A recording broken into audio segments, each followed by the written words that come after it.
And we're live. Content provided at the event is for general information only and not intended to provide specific advice or recommendations for any individual. Any performance referenced is historical and no guarantee of future results. All indices are unmanaged, may not be invested into directly. Any economic forecasts set forth during the event may not develop as predicted, and there can be no guarantee that any strategy will be successful. These thoughts and opinions are those of Gimbal Financial and do not represent the views of LPL Financial. Securities are offered through LPL Financial, a member of FINRA and SIPC. Investment advice offered through Gimbal Financial, registered investment advisor, and separate entity from LPL. Good morning. Welcome back. Good morning, Amanda. Where'd Doug go? He's invisible. Am I invisible? Do I need to shed some light on this? I was trying to be able to see you guys. Regardless, we enjoyed looking at your background. There are some lovely palm trees behind you. Yeah, welcome to South Florida, everybody. For all you Gimbal retirees, snowbirds, I can understand why you do this. This is a good idea. You do have your sunscreen, is that right?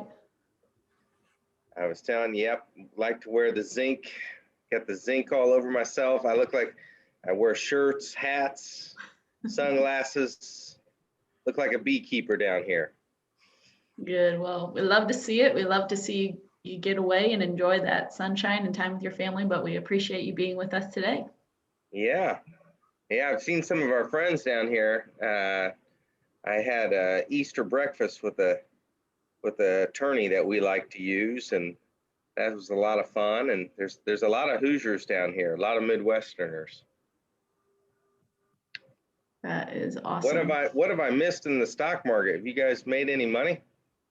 We always make money. That is not a guarantee right there. That's a joke.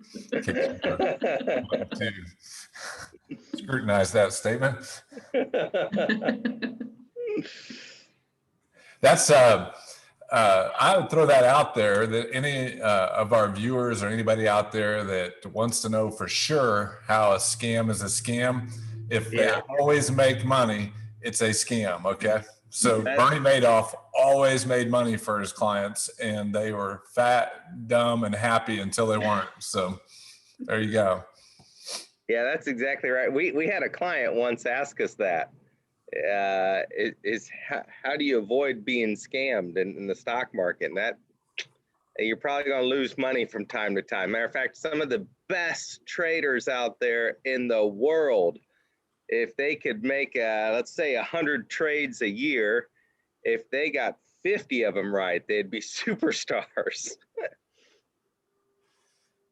So Amanda, I thought you had the our update on COVID. I noticed that, that Indiana is freeing up. I've been to restaurants and places where there's no masks today. And what do you got for us? Yeah, I've got this pulled up. We are one of several states that don't have a mask mandate, as you can see from this graph over here. We're surrounded by masked states still. So where Doug is, there are no mask restrictions. So he doesn't have one on, but yeah, this again, we're just seeing numbers go down and immunity increase. We had a friend in here yesterday who was talking about how he's been not overdosing, but getting some little extra vitamin D. And a study recently came out that having vitamin D levels above those traditionally considered sufficient may lower the risk of COVID-19. So our friend has gone in a year without having COVID. So maybe that was the trick. He was, I think he was also taking zinc. I don't know if that's the same one that Doug's rubbing on his face or not. Well, he's definitely getting vitamin D. See, whatever you're getting with that Florida sunshine is probably going to help as well. So I found that bottom chart there really encouraging for the elderly.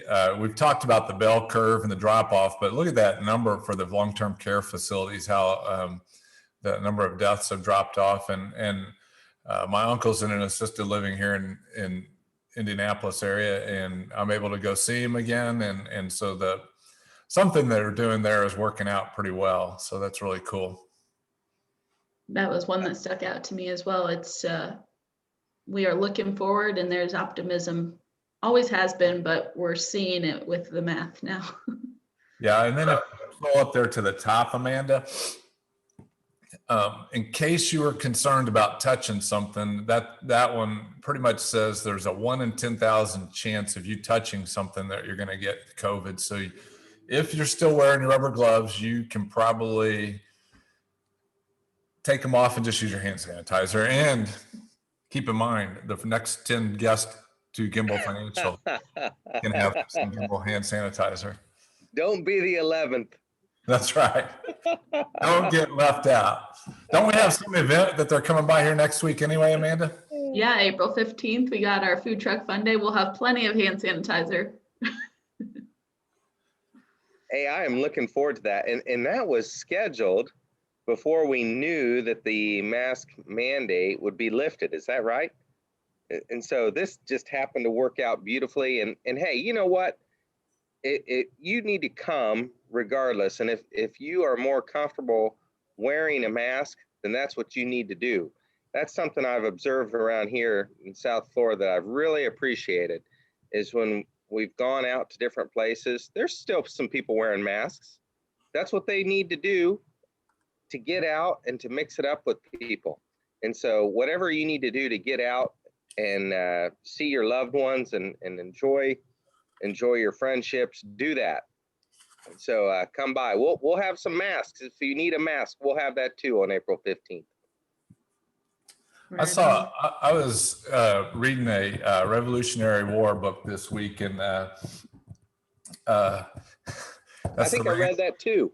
that's the randomness of Keith. But I saw a quote by George Washington that I thought is kind of appropriate for this season in America's history. He told some of his men, if you're afraid, you have the liberty to step back. And I think that's true in our culture, that we don't all have to step back, that some of us can just step back if we're anxious about a particular situation.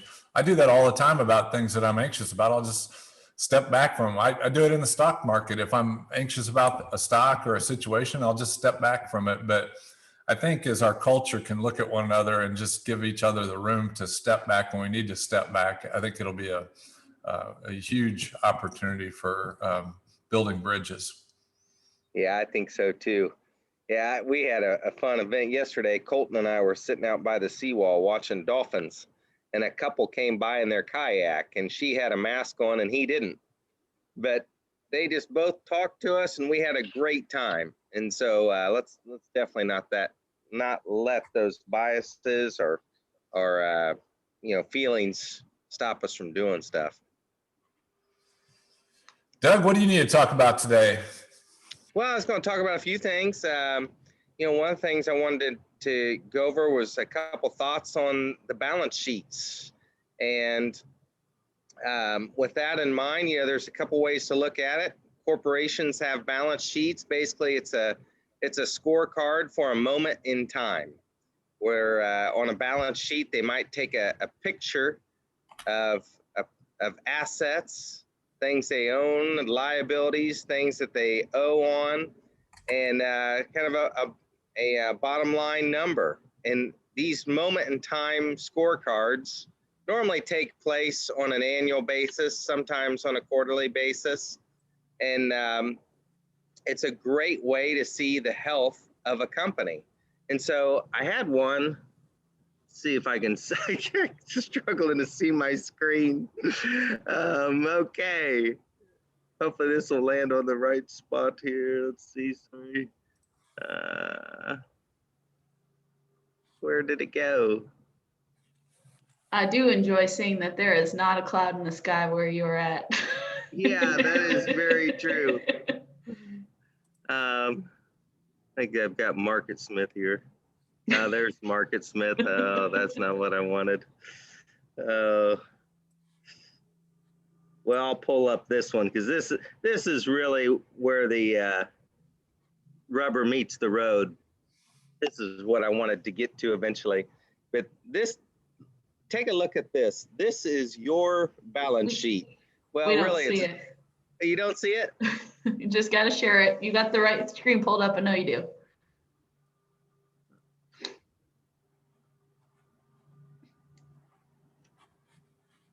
Can you see it now?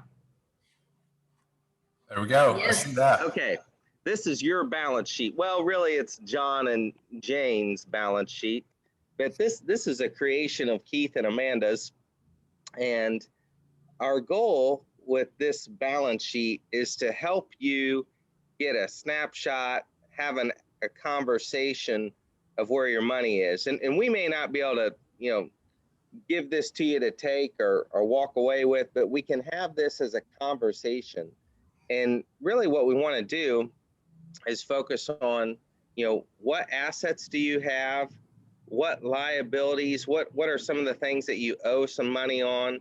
And then get a picture of your overall net worth.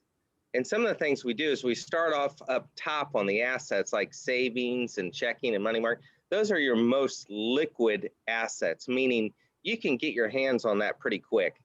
And so if we looked at a company balance sheet, they have a section for that, current assets, things that a company could get rid of in a year or less. Well, for you, these are things that you might be able to get your hands on quicker than that. And so your savings account, your checking, money market. Then we like to go through and inventory other assets. And that could be stocks or mutual funds that are not in a retirement account. Some of you may even have some bonds or CDs. Then you have retirement accounts. Your house really isn't liquid. It might seem like it is. I know one of you, you gave me a call last week saying that you're going to put your house on the market in Indianapolis, and over the weekend it sold, and it sold for above asking price. So even though it might seem super liquid, normally that's one that you can't convert to cash too quickly. So real estate, cars, boats. Keith must have put RVs in there. I mean, I don't know how that got in there. Keith, can an RV be liquidated quickly? It cannot. It cannot. But these are the types of things that we'd really like to be going over with you. And I know Keith's done a great job of this in conversations. And so this could be done over the phone. This could be done in person. But let's get some conversations going on about your liquid net worth and your overall net worth. And then secondarily, what are your sources of income? How do those look? And what will they look like in the future? Can you think a few years out? Can we call Social Security with you or look over your Social Security statements and say, this is what type of income you might be able to expect during retirement? And so as we look at important documents for you, this would be one of them. This would be one that we would love to have at least an annual discussion on, centered around the right investments for you, the right risks that you're taking, and the balance sheet will help us guide some of those conversations.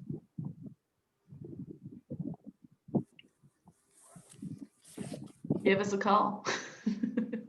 And like you said, Doug, the corporations, they update their balance sheets on a regular basis, and you can pull those up on a number of websites and look at them. And one of the things that when we look at stocks that we pay attention to is on your balance sheet there, Doug, you didn't have a place for like spatulas and frying pans and things that you probably spent a lot of money on, and yet they're really not of any value in the big scheme of things. And there's assets on corporate balance sheets that I'd call the spatulas, and they're called intangible assets.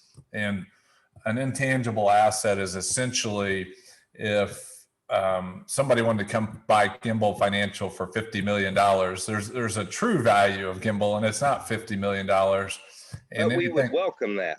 We'd accept that offer, I think, today. But we don't expect that, but we would accept it. So, but suppose the number was 10 million instead of 50 million. That 40 million is just extra money they overpaid for the business. And you're not, if you pay us 50 million, you're not really overpaying. But that would go on a balance sheet as an intangible asset. They call it goodwill, and you can't convert that goodwill to cash ever. And the government doesn't allow businesses to write off their excess or overpayment on an asset as a depreciation where they depreciate it immediately. Those expenses are amortized over a great number of years. And so if you get caught up in looking at it, if you're really interested in a company and you look at their balance sheets, when you notice that there's intangible assets or goodwill on there that's a large number, it's an indication that that business maybe hasn't paid close attention to everything that's important in their situation. And so those are things that we look at, not only, you know, as we're looking at your individual balance sheets, we're also looking at the balance sheets of folks who we're investing in as well. Especially on things like dividend stocks. You want to make sure that the company can pay your dividend. And a great place to look for that is on the balance sheet. And there are several companies out there where their balance sheets, they don't have the assets up top that they can get their hands on, pay those dividends quickly. And so that's a major risk as we look and screen for top quality dividend yielding stocks. It's really tough to get income out there these days, and it might get easier over time. But right now, that's something that Keith and I both are looking at on your dividend paying stocks. And if you have a dividend paying stock that you have a question on the health of their dividend, give us a shout. We'll take a look at that one for you. Absolutely. I was talking to somebody yesterday about a dividend paying stock that had a not a very strong balance sheet, but they pay a high dividend, and just warning that is just the way that corporations know that you'll hold on to their stock if they keep paying a dividend. But if they're paying out their capital, you're just getting a return of principal. And the way you can do that on your own balance sheet, and we don't recommend this, is you do what's called a reverse mortgage. You go out and get a mortgage on your house, and they start sending you a monthly distribution, but you're depleting the value of your house by having a reverse mortgage. And that's the same thing some of these companies do with their dividends that aren't, they're not earned, they're just paying out the capital. Yeah, that's a good example. Well, the balance sheet was on my mind. What's on yours? I think both you and I have talked about that. We probably wish we'd have spent more time in psychology studies while we were in college, and just the psychology of helping people with their resources, helping people think through their situation, and the psychological barriers to folks making some of the best decisions sometimes are just, it's fascinating to me how many different ones pop up given time, and helping people walk through those. And I put an article in this month's Anchor that's going to go out just talking a little bit about the perception in the face of reality. And there's a lot of different situations like that. I've talked about in the past that everybody thinks they're a good driver, right? We showed the bell curve of how COVID takes place, but nobody's a bad driver. And yet when you're 16, you're probably not a good driver. Right.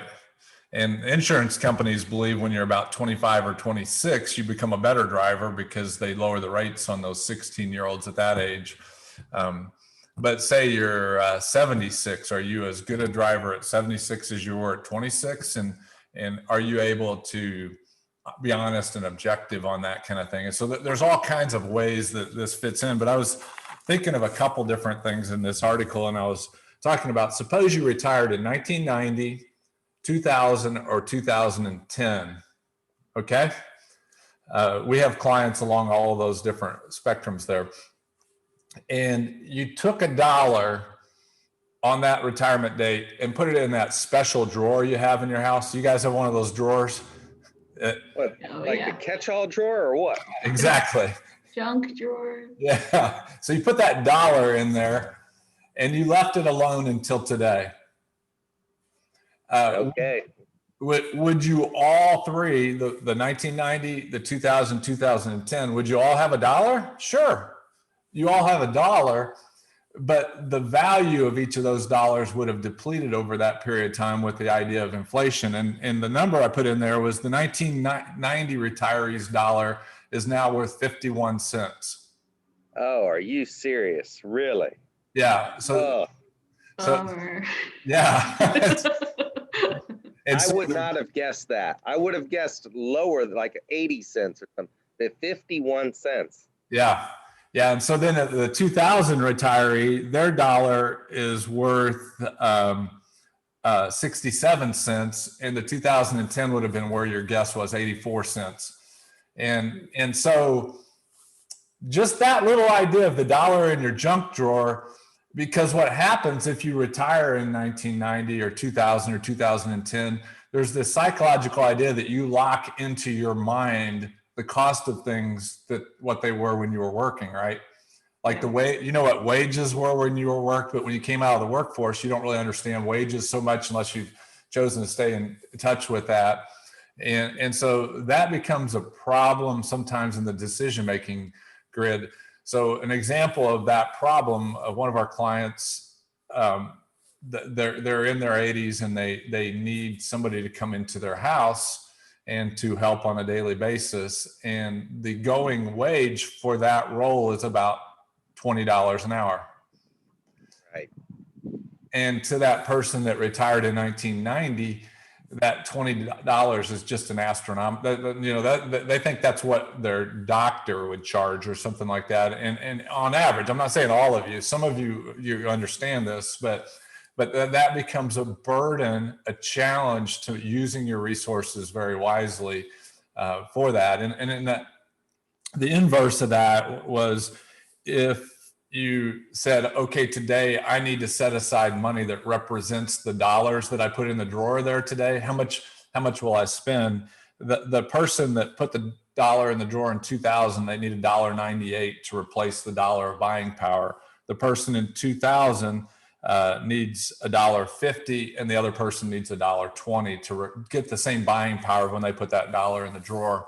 And so that's a psychological challenge that keeps people from using their resources in the way that they actually put them aside. Because what happens is our industry teaches you when you're Amanda's age, you need to put money aside for retirement, right? And you do all the right things. You put it aside. She takes it out of her, you know, whatever, and puts it in whatever account.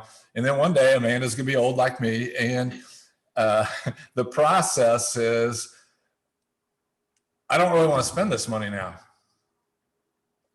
right? I saved it for this time where I retire, but I don't really want to spend it. And so the next psychological hurdle that we see happen a lot of times, rather than using that money for what they set it apart for, now it begins to be, I need to save this money for my children or my grandchildren, and I need to set it aside for that time. And so that's what I was just thinking about this, because I had a number of those scenarios. I've seen it happen over and over again. Like we've seen elderly clients who won't buy hearing aids because they're weighing their life expectancy with the cost of the hearing aids. And so rather than increase their quality of life, they want that money in the bank. And so those kind of psychological things are really ideas that we can help you talk through and help coach you through those dynamics. And maybe it's not you, maybe we're coaching, you know, a relative or a friend of yours that needs some help in these ideas, because they're pretty common places where people get tripped up.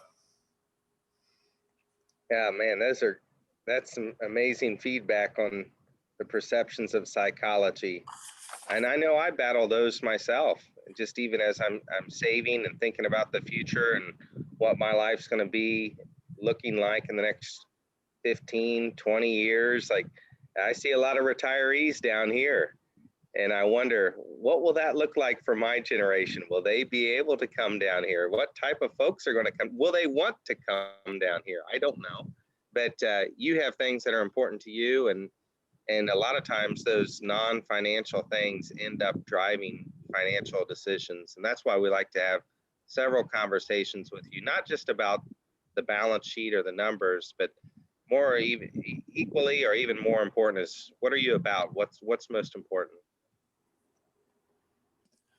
I think another idea that I threw out in this month's anchor was to, as you're prioritizing places to get cash flow, one place that people often forget about is the spatulas and the frying pans and the toaster ovens and whatever that they're not using anymore. And often they'll wait and have an auction after their lifetime. And maybe one way of simplifying your life is to auction off some of those things that are burdensome or in the way today. And I don't know, did you all see the thing that came to auction this week that was astronomical? No. I didn't. A 1980s Nintendo game somebody bought for somebody and put it in a drawer. It never got delivered on Christmas Day, still in the shrink wrap package. Anybody want to guess what it sold for at auction this week? I can't even. I'll say $500. 500? Mandy, you can do better than that, can't you? I'll say $2,000. $2,000. See, you guys are the ones that retired in 1990 and have lost touch with reality. That it was the 1986 Nintendo Super Mario Brothers sold off last Friday at auction for $660,000. Just a little off, just a little. That did a little better than the cash in the drawer. Exactly. If you're going to put something in the drawer, don't put the dollar bills in there. Put Nintendo in there.